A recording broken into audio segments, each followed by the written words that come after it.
নেমু এটা নেমুৰে এটা সৰু ৰেমেডি ক'ব বিচাৰিছোঁ যিয়ে আপোনাৰ ঘৰলৈ হ্যাপিনেছ প্ৰসপেৰিটি যদি বেমাৰ আজাৰ হৈ আছে তেতিয়াহ'লে তাক আঁতৰোৱাত যদি নজৰ দুখ আছে তাক আঁতৰোৱাত যথেষ্ট সহায় কৰিব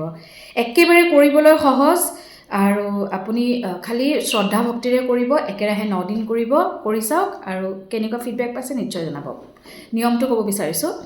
যে আপুনি এই যেটো বিধি কৰিব হেয়া অমাৱস্যাৰ পৰা ষ্টাৰ্ট কৰিব লাগিব আৰু অমাৱস্যাৰ পৰা ষ্টাৰ্ট কৰি একেৰাহে শুক্লপক্ষৰ নৱমীলৈকে নৱমীৰ দিনা তাক আপুনি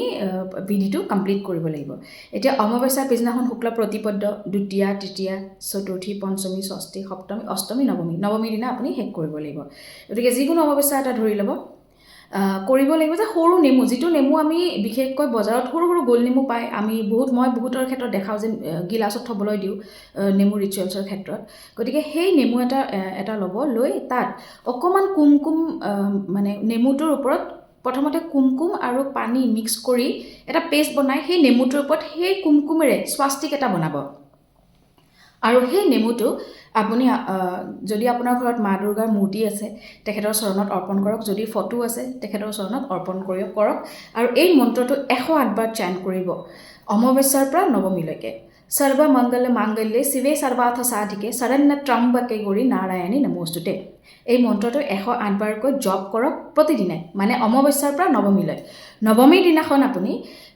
আৰু অবভিয়াছলি আপুনি যেতিয়া এই নেমুটো থব নেমু থোৱাৰ পিছত চাকি জ্বলাব ধূপ জ্বলাব ধুনা দিয়ে যি আৰতি কৰে কিন্তু নেমুটো থোৱাৰ পিছত আপুনি চাকি জ্বলাব তাৰ পিছত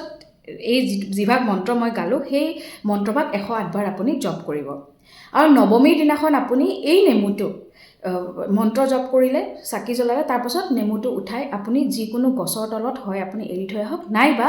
জল প্ৰবাহিত কৰক আৰু এনেদৰে বিশেষকৈ এটো নৱৰাত্ৰিৰ সময়ত কৰিব পাৰিলে ভাল কিয়নো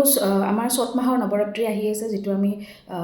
দুটা নৱৰাত্ৰি থাকে দুটা একচুয়ালি চাৰিটা থাকে গুপ্ত নৱৰাত্ৰি থাকে দুটা আৰু দুটা আমি জনা জাগ্ৰত নৱৰাত্ৰি থাকে গতিকে চত মাহটো এটা নৱৰাত্ৰি আহি আছে তাতো কৰিব পাৰে কিন্তু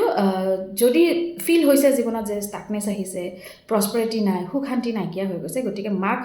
প্ৰাৰ্থনা কৰক মাৰ ওচৰত নেমুটো দি পেলাই আপুনি এই মন্ত্ৰভাগৰ জৰিয়তে তেওঁক প্ৰাৰ্থনা কৰক আপোনাৰ ঘৰত প্ৰসপেৰিটিও আহিব সুখ সমৃদ্ধিও আহিব শান্তিও ঘূৰি আহিব আৰু যি বিচাৰিছে তেনেদৰে পোৱাত আপুনি ইন আ পজিটিভ ৱে মায়ে আপোনাক ৰাস্তা দেখুৱাই যাব